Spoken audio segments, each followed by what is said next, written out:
Thank you. Good morning, everyone. My name is Denise, and in a minute I will go to talk about outbound PMM. But because I actually thought that I would be as nervous, as excited to be here, and by the fact that you're not a computer screen, which is a bit weird, I thought that I would start today's presentation with getting to know actually the audience. So with that being said, can I please ask you to raise your hands if you currently work as a PMM? Great. Wait, if you have been a PMM for more than 5 years? Great, okay. Next question. Are you currently looking to hire a PMM in your org? Keep your hands up, quick. Okay, good. So after my presentation, there's a coffee break for those of you that came here to do a bit of networking. Can you put the hands up again? Great. Now you know who to look for. So with that being said, let's start with today's presentation. And when I was thinking about how to provide value on this topic, I actually came across this quote. Funny enough, it was reading a book about networking as an introvert, so very far from the topic today. But actually, Professor Jennifer Aker is a Stanford marketing professor, and she basically talks about the fact that people remember things up to 22 times more when it comes with a story. So actually today, I'm going to talk about outbound PMM, but that's going to be from my experience and my experience only. And you might be wondering, what is that experience? Well, I actually lead part of the PMM team at LinkedIn, the part of LinkedIn that actually looks after LinkedIn Learning and Recruiter and Jobs. And actually, I want to share with you how I actually got into PMM and how I actually got into the tech industry. Back in 2009, I actually decided that I wanted to be in social media. So I joined as an intern for Cancer Research UK. Back when social media was not the hot potato that it is today. Actually, on my first day, they actually wrote a tag that said, Denise, social intern. People were very excited about the fact that I was going to plan the social gatherings, which was far from true, considering that I just said that I was reading a book about networking as an introvert. But anyway, I didn't live to that expectation, at least. Fast forward a few years later, I actually decide to move back home being Argentina, the land of great footballers. Thank God the game, Thank God the game actually proved the truth. When I was practicing this presentation and we lost against Saudi, I was not sure. I was like, really? Do I have to change that part? So I decided to move back home and found that Facebook back then, can't get over the fact that they changed the name, but anyway, was actually opening their offices in Buenos Aires. And I was employee number 15 of that team. Back then, there was only a sales organization. And I will tell you that being part of that sales organization for nearly 2 years was actually pivotal to the success of my career as a PMM. I was able to understand what it means to actually focus in so many things and have so many cross-functionals trying to grab your attention. Then a friend of mine actually said, you know what, we're looking for a PMM and I think that your skills can easily transfer to that PMM role. I decided to apply and the rest is history. I was a PMM at Meta basically for 3 years before I had the chance to go into a leadership role. I first started leading the PMM team for LATAM for large enterprises across Argentina, Chile, and Peru. And then I had the privilege, of leading the SMB team across LATAM, including Brazil and Mexico. But a year ago, my stormtrooper husband, my 5-year-old Darth Vader, and my 1.5-year-old baby, who's not sure if he's going to join the Dark Forces, actually decided to move to the UK. So from this experience today is that I will share what is outbound PMM all about. And I think that, as the GIF suggests, is a blurry line. And don't get me wrong, I was part of a PMM organization that didn't have the privilege at some point, like from start, to be divided between inbound and outbound. But I do see real benefits of dividing, having that, let's say, imaginary line within a team. Where I drew the line, if we can all agree that in any product life cycle, you have an early stage of the product development, when you have to do testing, when you have to do what in some companies is called alphas and betas, and then when that product is ready to launch, basically, to get to global accessibility, that's when the outbound PMM team comes into place. It's all about building that strategy, basically, to make sure that you drive product adoption through your clients. And that's the part that I'm going to focus on. Now, I'm going to be telling about the 5 things that I have learned and I have transferred, basically, in my roles as a PMM. So, with that, let's begin. The first thing that I came to learn is always start with data. To be honest, I had a fairly small team, and I always worked in a sales-led organization. So the reality is that I had to align my goals, basically my product adoption goals, to that KPI that actually sales get measured on, which is revenue, quota attainment. So if you are not familiar with quota attainment, I will say that that has been pivotal for me. So, and let me tell you an experience, basically. I was leading the SMB team, and the sales leader for Mexico comes and says, I need your team to focus only in Mexico. I had only one person for Spanish-speaking South America and one person for Brazil. And I go, nope, that's great. Thank you very much. Let me have a look at the numbers, and I will get back to you. So what I have learned from experience is that when you do have a relatively small team, what it's best is actually to start with numbers, to understand, truthfully, the book of business that the sales team is working with, and then basically plan your strategy according to that. So what I did is that I actually look at the bullet points that are here to actually make a recommendation of where I would focus in this particular country, in Mexico, and where I would focus across LATAM, actually. And then what I suggested, of course, is, well, I will train your sales team to actually put this go-to-market strategy, basically, for the rest of the sales team. Now, I brought it as an example, basically, some of the things that I tend to look at when I want to understand a book of business. The first one being, no surprise here, but with Brazil being the 9th economy in the world, basically, let's say let's take Brazil, okay? 60% of the revenue in LATAM comes from Brazil, so that's the first thing that I would try to understand, how individual countries actually have a weight across the region.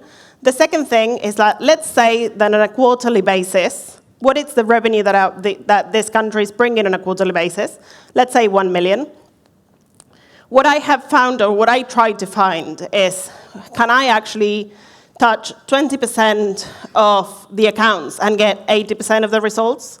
So the next thing that I would look at is, if this 1 million, how many clients basically are bringing that 1 million? Let's say 1,000.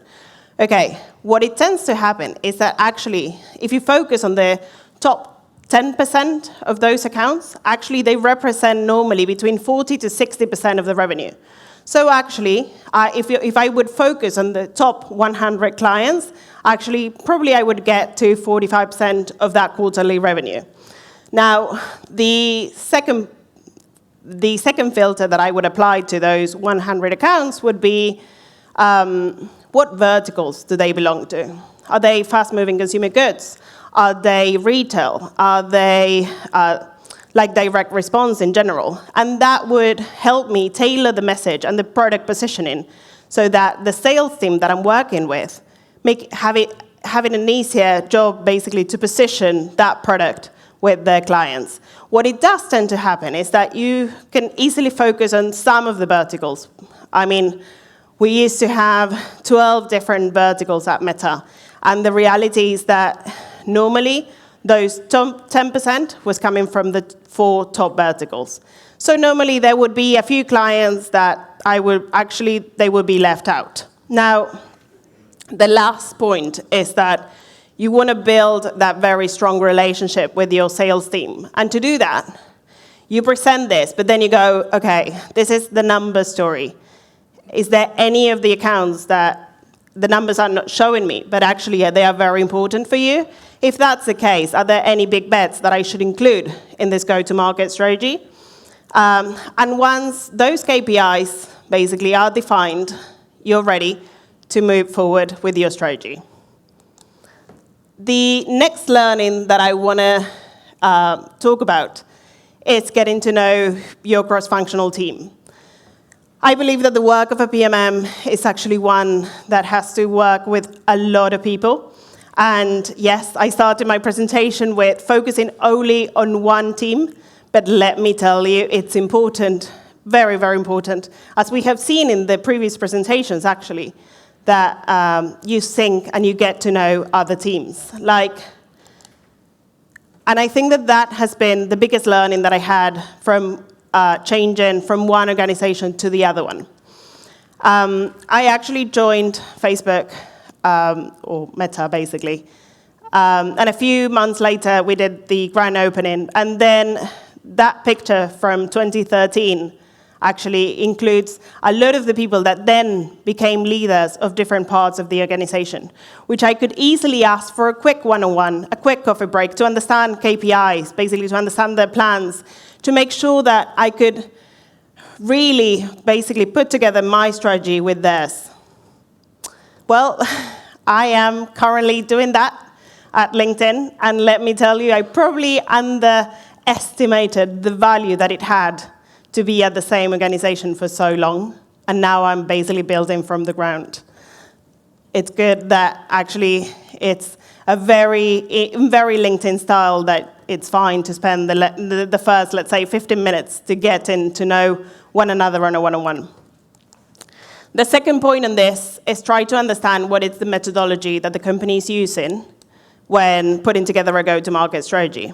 Now, at LinkedIn, we use the Rapid for basically clarifying the roles in any decision-making process. What it's good is that it's not only PMM, it's actually across the organization. And someone can come to you and say, can you share the Rapid with me so I understand where you're asking me to participate? Now, for those of you that do not know, Bain, actually the consultancy, actually put together this Rapid tool. And it's a framework for accountability. Now, if I share with you a few things about this, first, you got the recommend. So normally, if you are in PMM, that would be you, that would be building the go-to-market strategy. Then you got the agree, which is the person that needs to agree to that go-to-market strategy. Then you got the input that will provide data to back up your strategy. And then you got the perform, which is the team that would actually work towards your go-to-market. And last but not least, you got the decision maker that would actually say if it's a yes or a no, if it's a go-ahead or no, to actually go together with that go-to-market. My recommendation in this, have a person that has a name and a surname for the recommend and for the perform. That will generate agility and actually will get the process going. Third, over-communicate. Has it ever happened to you that you basically launch a product and you share over email, let's say, well, we're launching this product, and you go to a meeting the next week and someone says to you, it would be great if we decide to launch this new feature in the product, and you go, I shared an email about that last week. So I hear you, I'm with you. But take a deep breath and maybe think of ways that you can actually improve. Let me tell you that if you work in a sales-led organization, every other cross-functional that you work with had the same idea. So I want to share a couple of things that actually have worked for me. The first one being have your clients actually talk about your products. It's great, you do have the knowledge as a PMM, but actually getting peers to talk about that product is actually very strong. Do it over a fireside chat, have a case study, basically. The other thing is that I start this presentation talking about the importance of the sales organization buying into your strategy. So get the leads of the organization to send the email out of your upcoming product launch. And last but not least, race. So actually, I did this when I needed to grow adoption of Instagram stories. And I didn't have a massive and fancy budget, but I had the managing director agreeing for 3 coffee chats, basically, with the winners of a race. I actually provided input on where were the accounts that needed to grow adoption, and then basically put it out there for the sales team to compete. You would be surprised of how much people appreciate the fact of, first, being called out from the managing director as the winners, and second of all, actually spending those 30 minutes with him having a career conversation. So probably it's not about big budgets, but it's definitely thinking about other ways to caught people's attention. Next, be the voice of your region. I think that we have heard this on the previous presentations as well, but the reality is that that has been my life since being a PMM. I actually worked at companies where the headquarters is somewhere else than where I'm based. And no surprise there, actually 33% of all multinationals actually have their headquarters in the US. And what I'm trying to say with this is that you probably need to actually explain to the headquarters all about your region. I think that James said about, well, they think they understood what it meant to be a regional PMM and to be somewhere else that is not the US, because they now understood that, you speak a different language. Yeah, it's all about that. Now, let me tell you 2 experiences that actually being a regional PMM was key. I was launching this course called Be the Ally. And a couple of weeks before this, and this was internal training, to drive diversity and inclusion in the team. And a couple of weeks before the launch, actually I suggested that maybe we should have it in our own language. The team came on board very quickly and decided to translate the materials. Sunday evening, just before the course, I get that email with the translations. Now, Be the Ally, ally being aliado, was now called El Aliado. And if you don't speak Spanish, don't worry, I brought but basically they were translating the top bit, the D, as a masculine pronoun, meaning that basically only an ally can be a man, which was not the message that we were going with the course. Again, this was internal and it was an easy catch and nothing happened. But I think that it's important. It's a good example of how regional nuances can have an impact on your go-to-market. The next one is when we were launching Instagram ads in 2013, actually we were told that there was going to be a different team looking after this in Mexico and Brazil. And I was like, oh, okay, that's great. I sit in Argentina, has nothing to do with me. Okay, fair enough. I have a chat with the sales leader, and they were like, well, this is your product, it's Instagram, your Facebook, but it's all the same, it's product, so I need you to fix it. And I go, okay, fair enough. So I went back to my boss and I said, actually, we should be launching in Argentina, Chile, and Peru. So what I did is I worked with pricing based in Brazil. I worked to basically understand the packages, to basically understand the number of impressions that were available, and then prepare the deck with local insights, and then went back to the Instagram team and said, I think that PMM can actually support in Argentina, Chile, and Peru to be launching on that beta test with only 15 clients. They were like, oh, okay. Again, very small win for them, 15 clients. But for me, it was a massive win and a good representation of being a regional PMM to the sales team that I work day in and day out. And probably the product launch that I feel most proud of. Now, last but not least, I want to leave you with build checkpoints and getting better. And I think that I always get asked whether I ever got bored of working at a company, same company for over 8 years. And I always say, no, I believe that the best work that I've done as a PMM, I have done it now rather than before. And that's because I actually take time to build checkpoints and reflect on what we have done well, but actually what we can improve. The way that I have done this is basically by building a monthly checkpoint where I would include a TLDR on the things that were massively achieved across my region, and then a deep dive for each of the sales lead to see the reflection of our work together. And then I build a QVR presentation, which I send a pre-read with all the numbers and all the explanations 7 days before. But most importantly, set a 25-minute meeting where I actually just want to open to feedback. And that's where I learn most about what are the things that my team can improve. So actually, yeah, I do believe that the work that I'm doing now, basically, will be worse than the work that I will be doing next quarter, hopefully. And with that, that's all for me. Well, almost. If you like the presentation and you want to add me on LinkedIn, please do so. If you didn't like the presentation, be candid with feedback. Add me on LinkedIn anyway. But anyway, that's all for me. And now, as promised, coffee break. Thanks.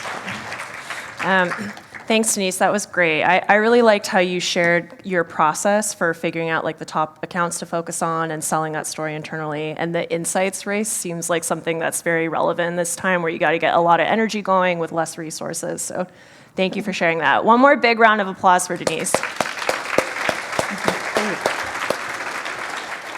Okay, let's answer some questions. The top question here is people want to hear about the biggest challenge that product marketing inside LinkedIn is facing, and how are you overcoming it?